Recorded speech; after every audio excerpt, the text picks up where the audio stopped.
I'm Pastor Bob. This is my friend Gio. Hey, everybody. This is a conversation called The Messy Disciples. These are Zoom conversations that we thought would be fun to post and get people to interact with about life, about God, about how to follow Jesus. We hope you enjoy the conversation.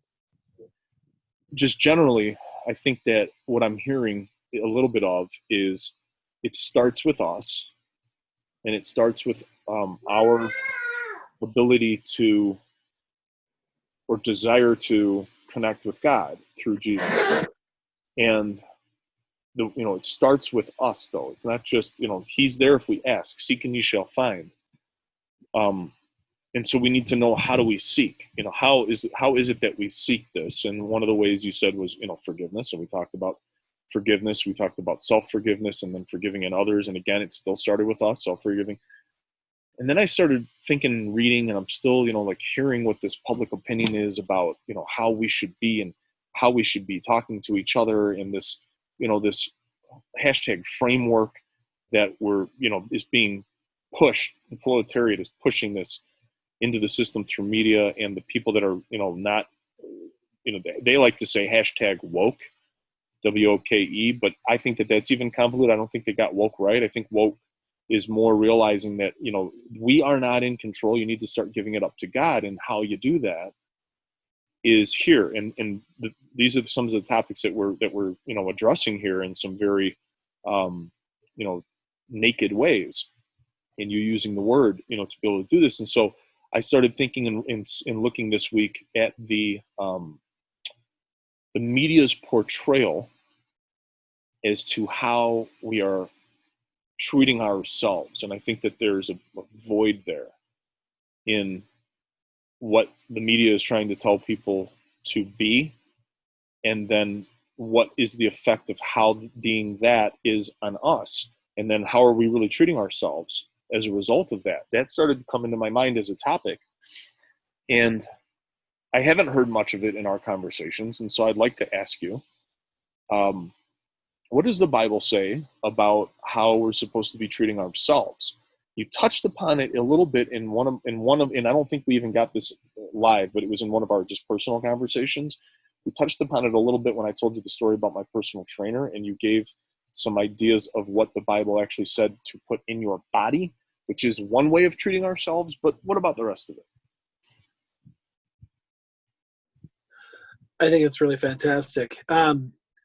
The first step in the Bible to learning how to treat yourselves is to first realize your identity is who you are. And for this, I'm going to use the story of the three boys, or the three kids in the book of Daniel, Azariah, Mishael, and Hananiah, or as they like to be called nowadays, Shadrach, Meshach, and Abednego. Or if you're watching VeggieTales, it's Rack, Shack, and Benny, right? And so what they were is they were caught in a life that was, they were separated from where they lived. They were in a political situation where they were political exiles. They were also religiously separated from their home, and they were offered from the king, from Nebuchadnezzar himself. They were offered all of the good from his table to be at their table as well, because he wanted to treat his political hostages or his political guests. He wanted to treat them well, and who lives better than a king? And so they would eat the meat from his table, and they would drink the wine from his table, and it seems like a really good deal. Who wouldn't want to eat from a king's table? Who wouldn't want to drink from a king's cup, and so it seems like a great thing, great deal, right? Except that they had to remember who they were, and who they were children of God. And as a child of God, they had from God certain rules and ways of understanding how to take care of their own body. And they weren't supposed to eat unclean things, and they weren't supposed to overindulge, and they were supposed to follow God's way of living. Are these like the seven sins, like the sloth and the where you are like a slob, but it's not the right word, where you eat so much. What do they call that? I forget. Gluttony. Gluttony. Thank you. Gluttony. Yeah. Is that what you're referring to here? This is Or certainly more? part of that, but it's a whole way of living. And so sloth is a part of it. Gluttony is a part of it. Pride is a part of it. Lust is a part of it. All those seven deadlies that, Brad Pitt had to fight against with Morgan Freeman in the movie, Great film. and Yeah. it's Great a great gambling. film. Yeah. Yeah. Yeah. And so that's certainly all a part of it. The very first step is they had to ask themselves, who am I? And the answer wasn't, I'm Mishael. I'm a great kid and people love me and gosh darn it, I have a lot of friends. It wasn't that. And it wasn't Meshach either. Here I am in a political court. I'm kind of a very important person. Therefore, I deserve to have this break. No, their identity was who they were in God first. And then when they figured that out, they then asked these kind of questions. And what does God want me to do? Well, God doesn't want them to eat food that's prepared in a certain way as an indulgence. He didn't want them to overindulge in wine. Though it was very tempting for them to receive from the king this great stuff, they allowed their identity to shape how they were going to go. And so here's what they said to the guy who gave them that message that they were going to eat from the king's table. They said, hey, listen, we're not going to eat from that table because we're Hebrews. That was their way of saying it. We're Hebrews, and we follow our God and his way of doing things. Well, that guy was like, listen, I am not going to have you starve yourselves because then I'll get in trouble. And they said, no, we won't starve ourselves, but here's what I want you to do. I want you to give just us three this diet. And the diet was a biblical diet, vegetables, water, good stuff, taking care of myself. And then I want you, after a while, I want you to compare us with the other people who were eating from the king's table. And I want you to ask yourself, is this good? And so he said, okay. And so because they were Hebrews, they followed God's way of taking care of themselves. And then after a while, what this guard noticed was that the Hebrews were healthy, they were on it, they were fit, and the other people were wasted and gluttonous and a bag of hammers. It was just the worst. And so what then happened was this guard gave credit for their how they appeared and how good things were going. He gave that credit to the God that they followed. So it became a witness. And so a lot of times, here's what the Bible wants us to do. The Bible wants us to ask the first and most important question: what's my identity? Who do I belong to? And so as a Christian, you say, I follow Jesus. I belong to Jesus. And if you belong to Jesus, if you follow Jesus, and Jesus says something like this: love your enemies, pray for those that persecute you. If somebody wants you to if somebody obligates you to walk 1 mile, walk with them 2 miles, give without the thought of return, show mercy and love and compassion. If you're a Christ follower, then he says of his followers that they will do these things. And then when you're out there in the world and you're presented with a situation where, say, for instance, and this is a really small example. We could do big examples, but I'm going to go small because I think small happens more often in our regular life. Say you're standing in line at Sprouts, which is, where you pick up healthy sandwiches, right? And so you're standing in line at Sprouts. There's somebody who is not a really kind person who's near you, and they're kind of letting their kids have it, and they're really upset, and you both get to the line at the same time. Now you could go a couple of ways here. You could quickly step up to the front and pray that you get out of there quick enough to where you don't have to deal with that human being anymore, right? Self-preservation, normal stuff.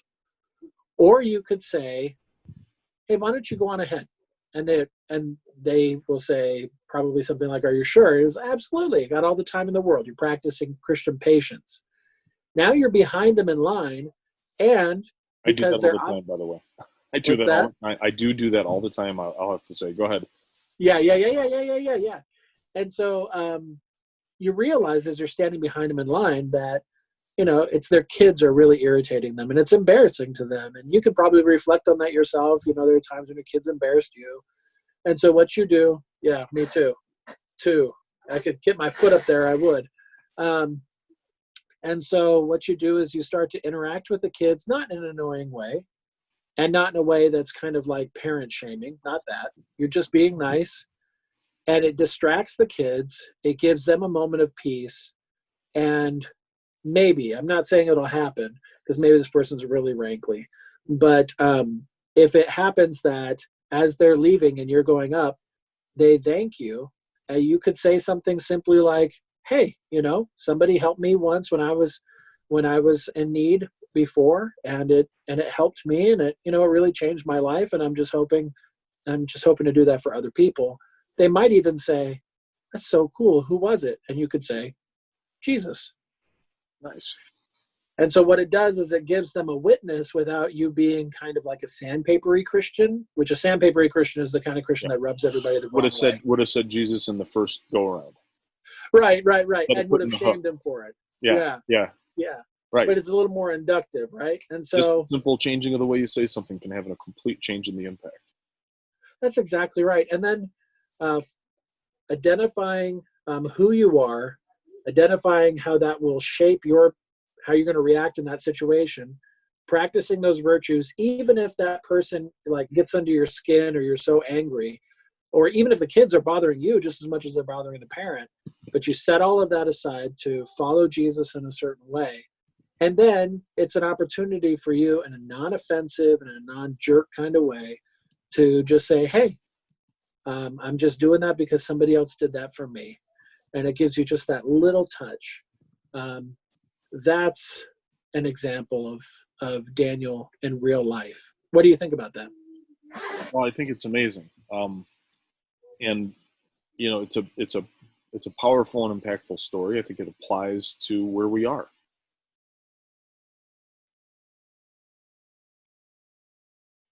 I really appreciate that. It's not always going to be perfect. There's going to be days when you need people to be showing you the love and the mercy and the compassion.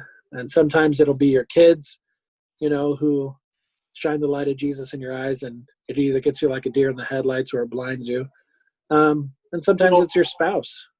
Yeah, right. And a lot of times, like I mentioned, I cut you off earlier, and I said, I do that a lot. Like I notice people behind me that are in a rush, and when I'm not, I'm like, go ahead, go. I've got time. I'm cool. You obviously have something else that's pressing you. Go ahead. And I never thought of taking that opportunity to say something else like that too, to be able to share it, and I think I will in the future be able to do that. But it really, this and the this and the other. I lost your video. I lost your video. Can you see me? Can you hear me? There you are. You got kind of cut off there. Okay. I could see you got cut off. Sorry, I tried to do the hand thing. No, I couldn't see, but I can see, a lot of the stuff that you're saying here, and some of the things in these videos that we're discussing, and how you're kind of bringing it in here. It really is almost a roadmap for peace on earth, and a true way to bring the equality that everybody is saying there needs to be. And I think that there's a real possibility for that to occur when the common denominator is living your life according to the way of Jesus in the Bible. And if everybody's doing that, then I think it's just easier maybe for us all to get there. And if like we've said in previous videos, if you read the word, if you listen to the word and you hear the stories about Jesus's life, you can see that he lived in times that were very similar to this.